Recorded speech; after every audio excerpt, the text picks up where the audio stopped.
water is one of the most natural, beautiful features a landscape can offer. People feel relaxed around water.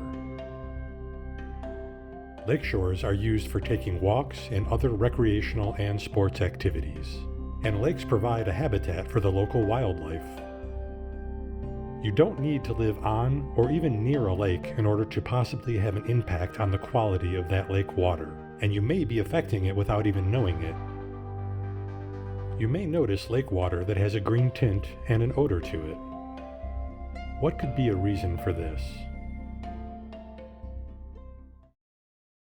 So blue-green algae is a type of algae. You'll hear about other algae, brown algae, green algae. Actually, blue-green algae is a bacteria. And the unique thing about blue-green algae is that it can release toxins into the water. And when it does so, we call that a harmful algal bloom. You might hear that shortened as HAB, H-A-B, for harmful algal bloom, or we'll also call it a toxic algal bloom because blue-green algae are putting toxins into the water. So if you're out on a lake or a river and you see a kind of a shiny green surface on the water, it might look almost like paint spilled on the water. That's likely a blue-green algal bloom. Its color can be kind of neon green, but that's kind of the telltale sign of a blue-green algal bloom as opposed to a bloom of other types of algae. So blue-green algal blooms are dangerous because blue-green algae can release toxins into the water. We don't really know what causes them to release toxins, but when they do, that's dangerous to any animals or people who come in contact with the water. You want to avoid areas where you think there's a blue-green algal bloom going on. So if I saw what I thought to be a blue-green algal bloom in a lake, I would definitely avoid it. It can really cause people and other animals, it can sicken them, it can kill them. There's definitely been instances where pets like dogs who've been swimming in the water have die because of their exposure to this toxin. Cattle die. And it's dangerous for people too, especially children are more susceptible. So you don't want your kids going into water where you suspect there's a blue-green algae bloom. You don't even want to be walking along the shore or boating into an area with a bloom because you can create an aerosol and the toxins will be in that aerosol. Personally, if I saw what looked to be and what I suspected was an algal bloom in the river or lake, I wouldn't fish there. I'd go fish someplace else. Maybe the fish haven't been there in the water long enough to take up the toxins, but they could have, the toxins on their bodies, on their flesh. There's plenty of other places to go fish. So the reason why we get harmful algal blooms or any type of algal bloom is because we are over-fertilizing our waters. So we're over-fertilizing our rivers, we're over-fertilizing our lakes. And that can be fertilizer runoff from yards, from agricultural lands. It can be from too many leaves in the fall, being washed down paved surfaces and ending up in a lake or river. So the only way we can really solve this problem is to stop over-fertilizing bodies of water. There's a lot that an average homeowner can do to help reduce algae blooms and to reduce fertilizers like nitrogen and phosphorus getting into our waterways. First, you don't need to be fertilizing a lawn with fertilizer that contains phosphorus. We have plenty of phosphorus in most soils throughout the country to support healthy turf grass. In fact, you probably don't even need to be fertilizing at all to have a healthy lawn. Making use of native plants is another thing that homeowners can do, both for shoreline and streamline side buffers, also to use in rain gardens would be another way to make use of native plants on your property.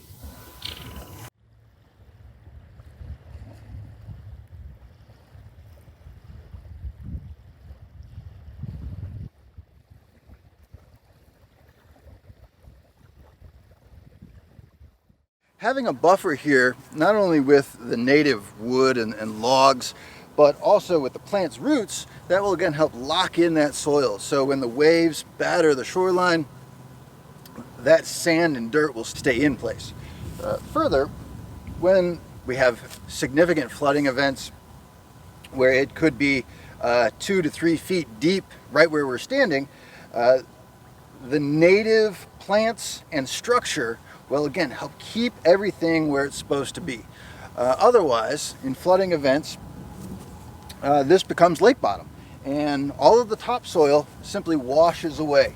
The topsoil tends to be a little bit lighter and tends to be on the top and washes away a lot easier, leaving the hard clay underneath.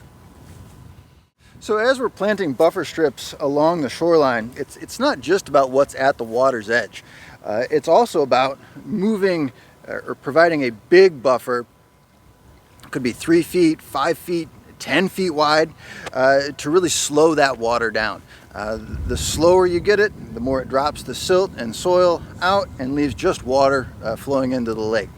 So we are planting certainly a buffer along the shoreline, but we are going to plant the entire area behind me with wildflowers to help lock in that soil. Again, we've experienced erosion for all of this property because it is underwater from time to time. So the more plant life and more native plant life we have, the better off we're going to be. Currently, it's simply turf grass, and turf grass roots are only a couple inches long. So they really don't do a very good job of holding that soil in and keeping it from washing away. It will not only help the environment, help the lake and help the shoreline, but it's also going to bring a lot of beauty to our neighborhood. Wildflowers, as we've planted in the past and learned, are just a beautiful addition.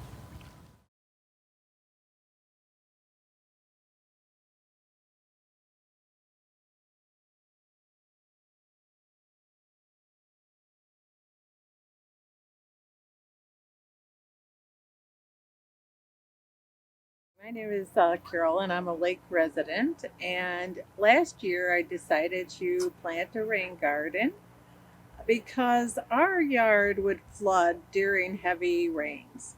And we were unable to really plant grass or trees or bushes.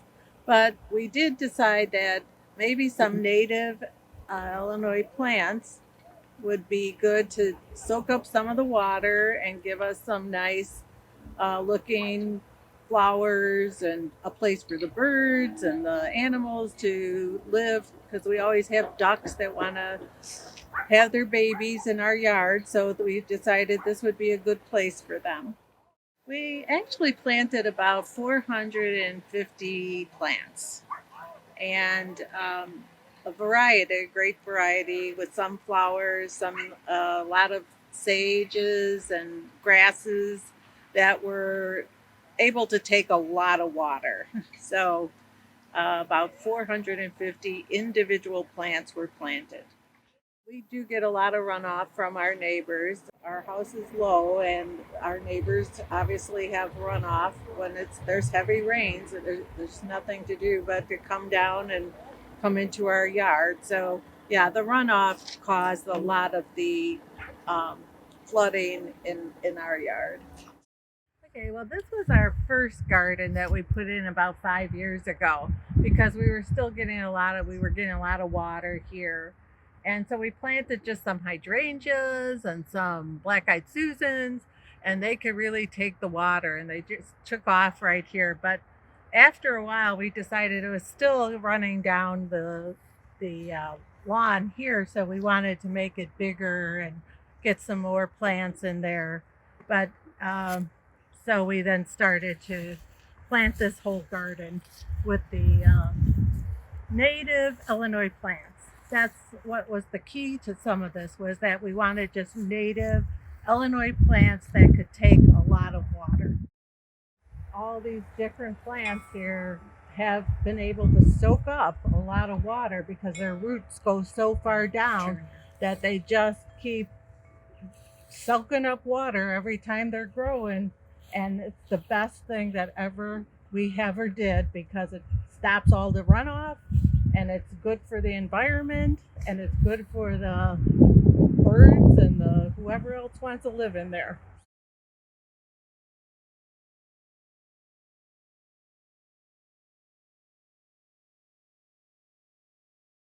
Hello, I'm Joe Popek, and I'm here to talk to you today about leaf care at the end of the season in fall.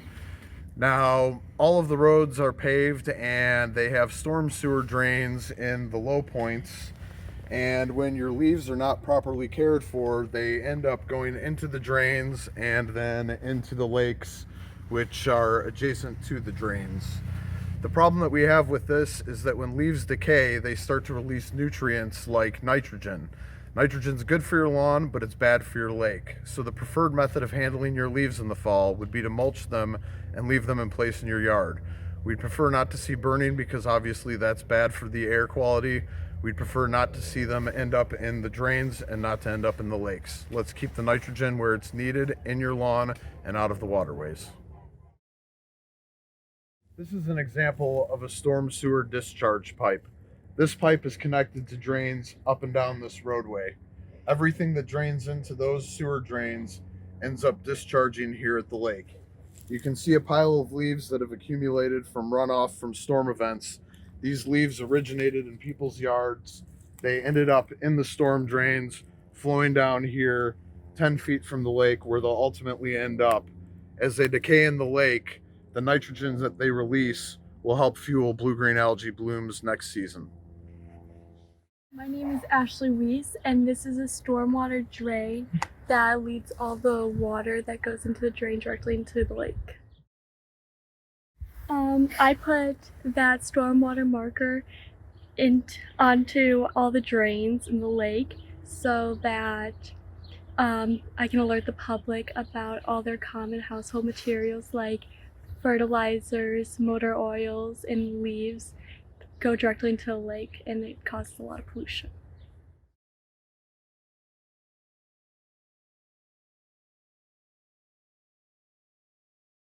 My name is Wendy Nelson. This is Zoe Nelson. She's an English Springer Spaniel. She's our fourth one. We like Springers. With her floppy ears, there's oftentimes they can get an infection just from having water in there, but 2 summers ago she got above and beyond the most awful ear infection. I took her to the vet. He had not seen such an awful ear infection in his career. Once I told him we lived on a lake, he was pretty much convinced that she had picked up something from probably the blue-green algae and I didn't know any better. It was our first summer on the lake. It took about 4 months to beat it. Oral pills. I ended up having to give her injections of antibiotics that took 2 different trips to the lab to figure out one that would even touch this infection. But thank goodness it finally went away. We have a wonderful person named Gloria who does a weekly testing on Tuesdays, and that was something I looked forward to every week, so I knew whether to keep Zoe, who loves the water, and also family members out of the lake if it was not if it was a good enough reading or a bad enough reading to stay out. Algal blooms can create a harmful situation for communities living next to water bodies. Exposure to these toxins can create some severe health issues, both if you're wading in them or if you've ingested them. A person knows that they're engaging with polluted water from an algal bloom if they see what appears to be an oil slick-like blue-green brightness in the water. But sometimes you're not so good with observing whether that's actually what you're seeing. So if you have been in the water in any way, you might wonder what are some symptoms of coming into contact with toxic algal blooms. One, you might have rashes and blisters that are on the surface of the skin that has made contact with that water. Often you'll see that around your lips or your swimsuit area. If you have ingested the water, you might have some symptoms where there's nausea, fevers, severe stomach pain, as well as gastrointestinal issues. So if you have been in or around water that you think is polluted, those are some symptoms to watch out for in yourself as well as your pets, because they're also susceptible to severe harm if they come into contact with that algae as well. Everyone should be extremely aware of not just the dangers of algal blooms, but how not to contribute to them. So the first step is to be able to identify what you're seeing. If you see what appears to be oil slick, bright green or blue something in the water, that should be an indicator that maybe that water isn't too safe to swim or fish in, even boat or wade. One should really get in contact with their local health department to report what it is that they're seeing to help keep other people safe. So homeowners can help keep their local waters healthy and safe by managing yard waste. So decaying leaves and grass and clippings can be blown into local waters, and as they decompose, it takes up oxygen and produces just the appropriate conditions for blue-green algae to thrive. Communities can also invest in green infrastructure. These are landscapes that actually are working landscapes. You can kind of benefit from helping protect the water by creating buffer strips. You can use nature to intercept runoff like trash and leaf debris. One of the reasons why buffer strips are really attractive is that it's aesthetically pleasing, so you can have beautiful flowers and create a favorable landscape to protect the water. Controlling toxic algal blooms is possible, but we each need to do our part. Keep in mind, you do not have to live on or near a body of water to have an impact. You can live miles away from a lake or river and still be causing toxic blooms. By reducing runoff with native plants and not using fertilizers with phosphates, you can help in this effort. Together we can make a difference.